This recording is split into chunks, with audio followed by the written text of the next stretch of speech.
Bismillahirrahmanirrahim. My name is Anna Jamil and the topic I am going to present is contour integration.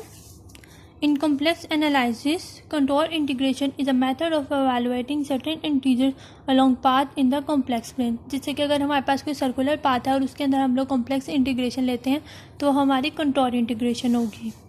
जो contour integration है वो Cauchy residue theorem की एक application है और Cauchy residue theorem की हमारे पास स्टेटमेंट ये होती है जिसके अंदर हमारा C is simple close contour, f of z is analytic function and Rn is a sum of residue.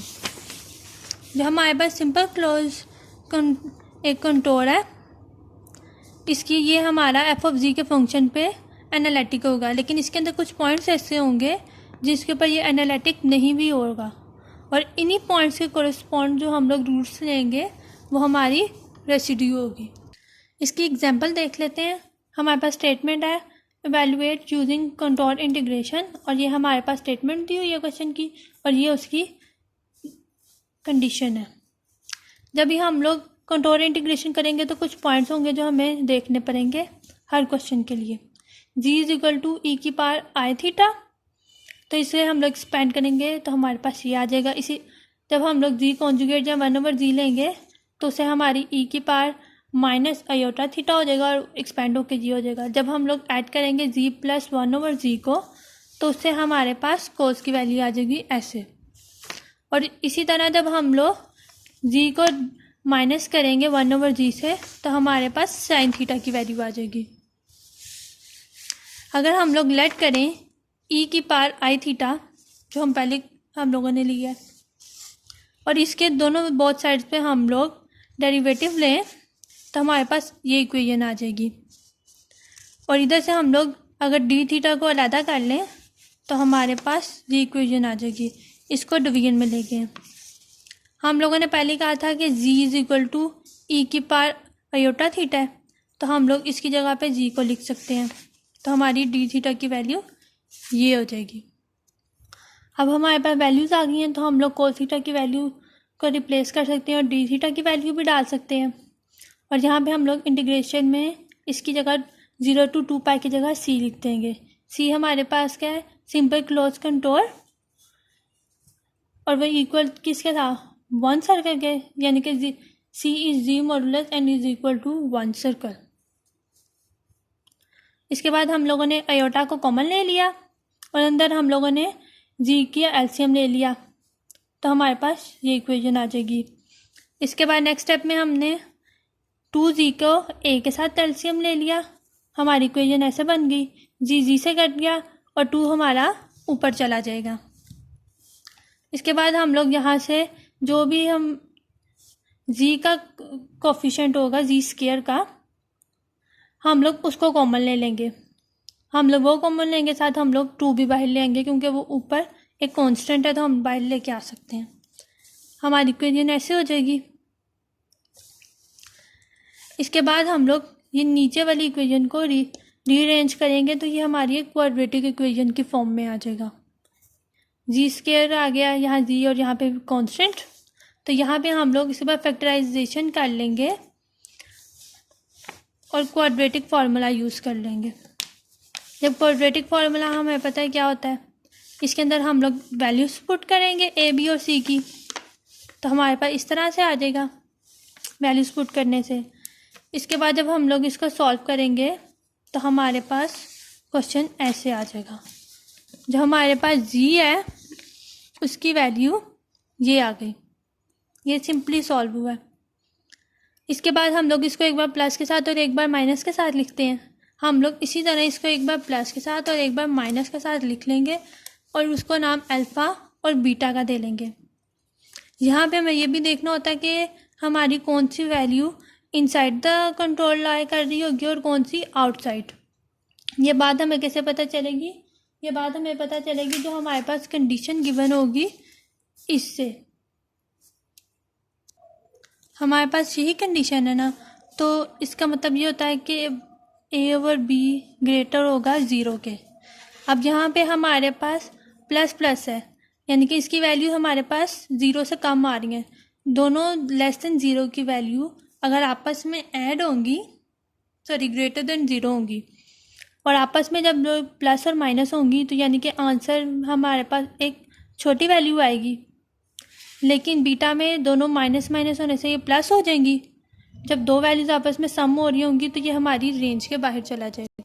और यहाँ पे हमें रेंज कैसे पता लगेगी कि क्या होगी, वो हमें इधर क्वेश्चन से पता लगेगी। कोस थीटा है और हमारे पास यहाँ पे क्या है, हमारी सी 0 to 2π1 सर्कल है ना। तो हमारी एक सर्कल में यानी कि 360 डिग्रीज है, उसके अंदर कोस की रेंज क्या होती है हमें पता है, -1 से लेकर 1 तक होती है। यानी कि ये इसकी रेंज होगी -1 to 1। जब हम इसकी वैल्यूज पुट कर रहे होंगे ना तो हमें पता लग जाएगा कि किस तरह से आएगी। इधर हमारा इसलिए अब बी जो है वो आउटसाइड द कंट्रोल लाई करेगा और जो अल्फा है वो हमारा इनसाइड द कंट्रोल लाई करेगा। अब इसके अंदर हम लोग क्या करेंगे, अल्फा और बीटा की वैल्यू को पुट कर लेते हैं इक्वेशन 1 में। इक्वेशन 1 हमारे पास कौन सी है, ये वाली जो हम लोगों ने पहले ली थी। तो हमारे पास डिनोमिनेटर में हम लोगों ने रूट लिया था, वो अल्फ़ा और बीटा डिनोमिनेटर में आ गए, जी माइनस अल्फ़ा और जी माइनस बीटा। और according to Cauchy's residue theorem जो हम लोगों ने सबसे स्टार्ट में पढ़ा था, हमारे पास ये वैल्यू आ जाएगी। इसको हम नंबर 2 का नाम दे देते हैं। अब इधर से हमने फाइंड करना है R1 एंड R2। R1 के लिए हमारे पास फॉर्मूला होगा limit G approaches to alpha G minus alpha into function of G. ये हमें कैसे पता लगेगा, इधर फार्मूला कौन सा लगना है, ये हमारे पास रेजिड्यू के डिफरेंट फार्मूलाज होते हैं डिफरेंट कंडीशंस के लिए। जब हमारे पास इस तरह के सिंपल वैल्यू आ रही होती है ना, सिंपल स्टेटमेंट होती है, तो उसके लिए हम लोग ये फार्मूला यूज़ करते हैं। जब हमारे पास यहाँ पे अगर पावर हो स्केयर या 4 कोई भी n पावर हो तो उसके लिए हमारे पास डिफरेंट फार्मूला होते हैं, वो हम लोग नेक्स्ट क्वेश्चन में देखेंगे। इसी तरह इन्फिनिटी हो तो उसके लिए भी डिफरेंट हमारे पास इधर फार्मूला यूज़ होता है। ये डिपेंड करता है हमारे इस वैल्यू पे। इसके बाद हम लोग क्या करते हैं, एफ ऑफ जी की हम लोगों ने फंक्शन लगा दिया। अल्फ़ा ये इससे कट जाएगा, जी माइनस अल्फ़ा से, और ये आ गया। अब हम लोगों ने अल्फ़ा को पुट कर दिया, जी की जगह पे लिमिट अप्लाई की है, ये आ गया।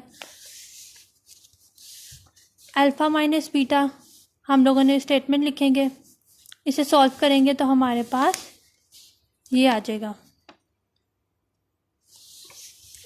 हम लोगों ने इसको पुट कर दिया यहाँ पे अपनी अल्फ़ा बीटा की जगह पे, बी ऊपर चला जाएगा तो R1 की वैल्यू हमारे पास ये बन जाएगी। इसके बाद R2 ले लेते हैं। R2 हमारे पास, R2 के लिए ये हमारे पास फॉर्मूला होगा, और हमें पता है कि बीटा के लिए इधर जा रहा है, हमारी जो लिमिट है वो बीटा तक है, तो ये हमारा R2 0 हो जाएगा क्योंकि ये हमारे कंट्रोल के आउटसाइड लाई कर रहा है, जिसकी वजह से R2 0 हो गया। Putting values of R1 and R2 in equation 2, इसके अंदर हम लोगों ने वैल्यूज़ पुट की तो हमारे पास ये आ गया। इसके बाद कटिंग हो जाएगी, बी हमारा बी से कट गया, एयोटा से कट गया, 2 इधर 2 से कट गया, तो हमारे पास ये आ गया। और यही हमारा क्वेश्चन भी था जो हम लोगों ने शो करना था, यानी कि हमारी लेफ़्ट हैंड साइड और राइट हैंड साइड भी इक्वल आ गई, तो ये वाला हमारा क्वेश्चन सॉल्व हो गया। अब हम लोग एक और क्वेश्चन ले लेते हैं जिसके अंदर हमारे पास है एवेलुएट यूजिंग कंट्रोल इंटीग्रेशन। ये हमारे पास क्वेश्चन है और हमने प्रूव करना है left hand side is equal to right hand side.